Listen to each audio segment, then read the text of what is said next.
Assalamualaikum warahmatullahi wabarakatuh. Selamat pagi anak-anak, semoga kalian selalu sehat dan tetap semangat dalam melaksanakan pembelajaran. Pada hari ini kita akan belajar bahasa Indonesia bersama Ibu Nida di channel Nida Laila Suroya ya. Pada hari ini kita akan mempelajari materi menelaah struktur dan aspek kebahasaan teks narasi atau teks cerita fantasi ya. Pada pertemuan kemarin, kita sudah mempelajari pengertian, ciri umum, jenis-jenis, dan unsur intrinsik dari teks cerita fantasi ya. Ada yang tahu ya pengertian teks cerita fantasi? Ya, teks cerita fantasi merupakan teks cerita yang memaparkan kejadian atau peristiwa dalam bentuk yang bukan sebenarnya ya, atau teks yang berisi rekaan, imajinasi, kemudian daya cipta dan daya hayal dari pengarang itu sendiri. Jadi, hal-hal yang bersifat tidak nyata atau tidak mungkin terjadi dalam teks cerita fantasi itu bisa dimunculkan dalam teks cerita fantasi. Ciri umum teks cerita fantasi itu yang pertama ada keajaiban, keanehan, dan kemisteriusan. Yang kedua ide cerita. Yang ketiga menggunakan berbagai latar tempat, waktu, dan suasana. Yang keempat tokohnya unik atau memiliki kesaktian ya. Yang kelima bersifat fiksi ya atau rekaan. Yang keenam bahasa. Jenis teks cerita fantasi berdasarkan ada tidaknya dalam dunia nyata terdapat dua ya. Yang pertama teks fantasi total ya, yaitu fantasi pengarang terhadap objek tertentu. Semua yang terdapat pada cerita itu semuanya itu tidak nyata ya atau bohong. Yang kedua teks fantasi irisan ya, fantasi yang menggunakan fantasi ya tetapi masih menggunakan nama-nama dan latar yang ada dalam kehidupan nyata. Unsur-unsur intrinsik teks cerita fantasi, yang pertama tema, yang kedua tokoh dan penokohan, yang ketiga alur, yang keempat latar, yang kelima sudut pandang, dan keenam amanah. Nah, penjelasan mengenai unsur intrinsik dapat kalian lihat di video sebelumnya. Pada hari ini kita akan mempelajari kompetensi dasar 3.4 menelaah struktur dan aspek kebahasaan dari teks narasi atau teks cerita fantasi yang dibaca dan didengar. Indikator pencapaian kompetensi 3.4.1 menjelaskan struktur teks narasi atau cerita fantasi. Yang kedua, menganalisis struktur teks narasi atau teks cerita fantasi. Yang ketiga, 3.4.3 menganalisis kaidah kebahasaan teks narasi atau teks cerita fantasi yang dibaca atau didengar.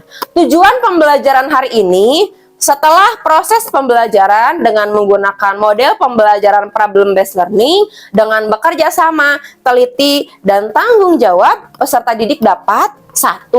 Menjelaskan struktur teks cerita fantasi dengan tepat. Yang kedua, menganalisis struktur teks cerita fantasi dengan tepat. Yang ketiga, menganalisis kaidah kebahasaan teks cerita fantasi dengan tepat.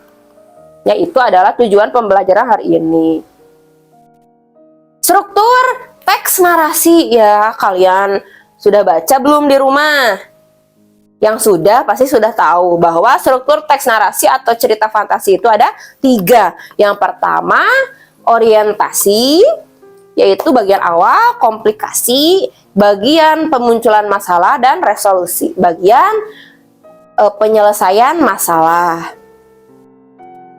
Yang pertama, bagian orientasi ya. Bagian orientasi adalah tahap pengenalan pada sebuah cerita. Nah, isinya itu yang pertama pengenalan tokoh, yang kedua pengenalan watak tokoh atau sifat, yang ketiga pengenalan latar waktu, tempat, dan suasana. Yang keempat, berbagai unsur awal pengenalan cerita lainnya ya. Jadi merupakan bagian awal dari sebuah cerita. Yang kedua, komplikasi, timbulnya masalah pada suatu cerita ya. Bagian ini berisi tentang awal mula munculnya konflik ya, sampai konflik itu memuncak. Nah, ciri-ciri komplikasinya itu ada sebuah masalah yang terjadi akibat hubungan sebab akibat. Yang ketiga, resolusi, yaitu tahap penyelesaian masalah. Nah, di dalam tahap resolusi ini berisi tentang jalan keluar tentang penyelesaian masalah yang terjadi pada tahapan komplikasi ya. Pada tahapan resolusi ini menceritakan kejadian atau peristiwa sampai peristiwa berakhir. Pola pengembangan struktur teks narasi atau teks cerita fantasi. Yang pertama, dikembangkan dari deskripsi latar. Ya, apa yang dimaksud dengan dikembangkan dari deskripsi latar? Bahwa teks cerita fantasi tersebut diawali dengan latar peristiwa, baik latar peristiwa, latar waktu dengan latar suasana. Ya, contohnya Ratu Eliza tinggal di sebuah istana megah. Ya, di sana terdapat latar waktu ya bersama para kurcaci yang setia menemaninya. Sedangkan di sekitar istana megah itu hanya terdapat beberapa rumah warga. Ya, pedesaan itu sangatlah tentram. Sungai mengalir dengan tenang dengan suguhan bunga tulip di sampingnya. Yang kedua, dikembangkan dari pengenalan tokoh ya. Apa maksudnya? Bahwa teks cerita fantasi itu dibuka atau diawali dengan adanya pengenalan tokoh ya, dengan adanya gambaran fisik tokoh, kemudian watak dan sifat tokoh. Contohnya, alien itu berhidung mancung. Nah, di dalam kalimat tersebut ada gambaran fisik ya.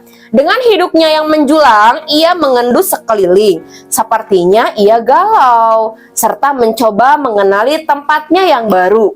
Ya, misalnya matanya yang sebesar biji kemiri berkedip-kedip ya, memamerkan matanya yang kehijauan ya. Aku memahami beliau bukan manusia sepertiku, tapi ia didatangkan bukan buat mengganggu ya. Kemudian yang ketiga, dikembangkan dari pengenalan konflik. Apa yang dimaksud dengan pengembangan struktur orientasi dikembangkan dari pengenalan konflik? Bahwa cerita itu diawali dengan adanya pengenalan konflik. Contohnya, kau harus membawanya pulang. Erza berteriak kalang kabut. Aku gugup bingung, tak tahu apa yang bisa kuperbuat. Sedangkan manusia dengan wajah setengah kera itu memandang sekeliling. Pola pengembangan struktur komplikasi. Yang pertama, dikembangkan dengan menghadirkan tokoh lain. Ya, apa yang dimaksud dengan dikembangkan dengan menghadirkan tokoh lain? Bahwa masalah itu muncul karena kehadiran tokoh lain. Ya, contohnya, tiba-tiba seorang alien yang ukurannya lebih besar tiba. Perutnya yang buncit dan bibirnya berwarna merah. Matanya merah. Alien berhidung besar itu tiba-tiba datang mengeluarkan cahaya merah dari tangannya yang menciptakan alien kecil kepanasan.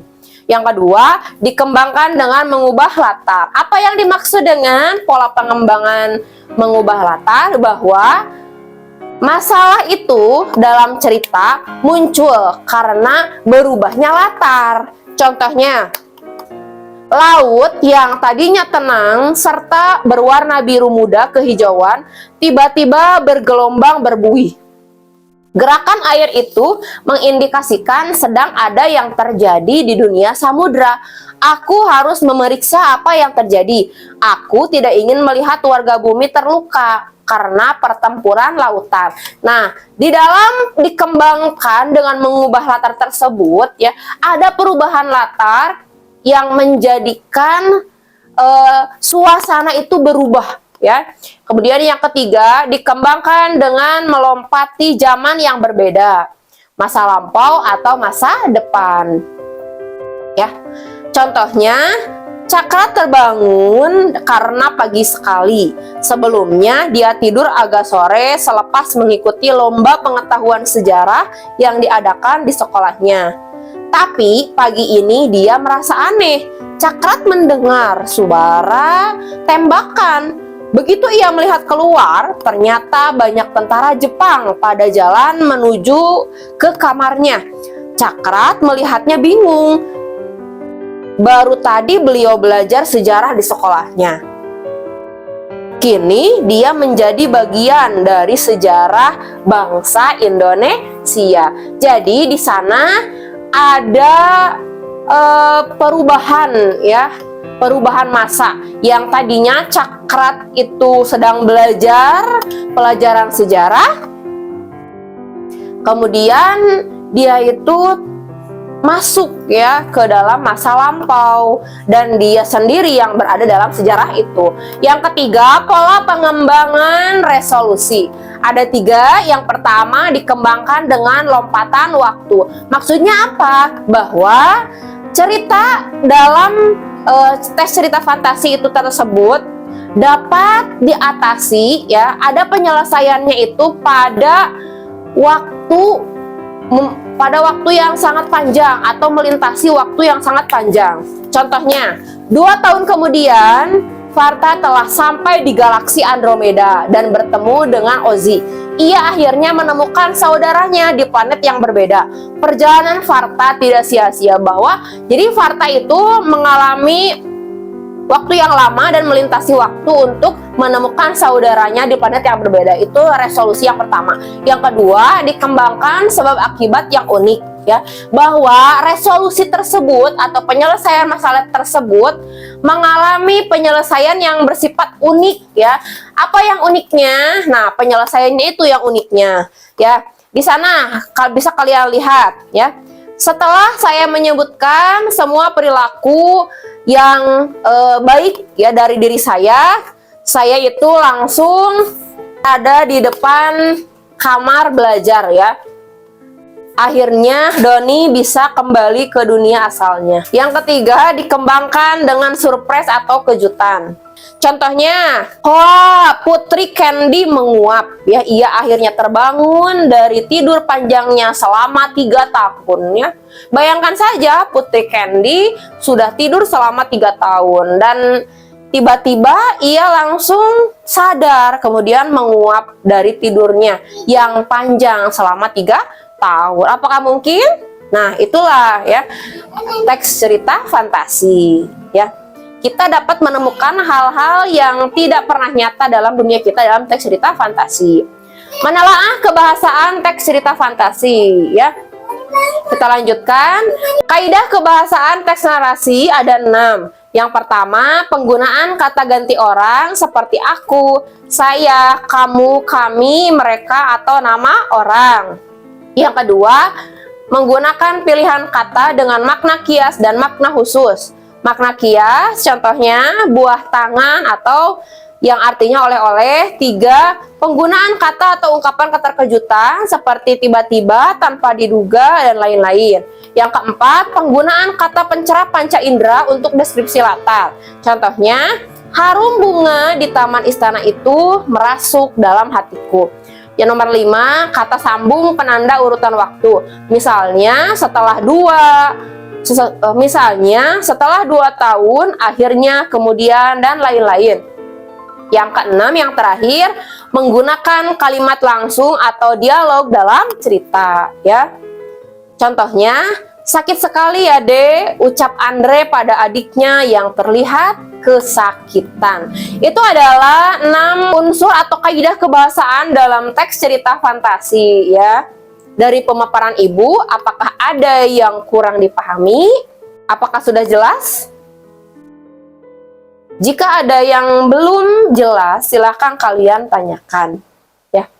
Semoga kita dapat bertemu lagi pada kesempatan berikutnya. Terima kasih sudah menonton dan alhamdulillah hari ini kita sudah belajar bersama Ibu Nida.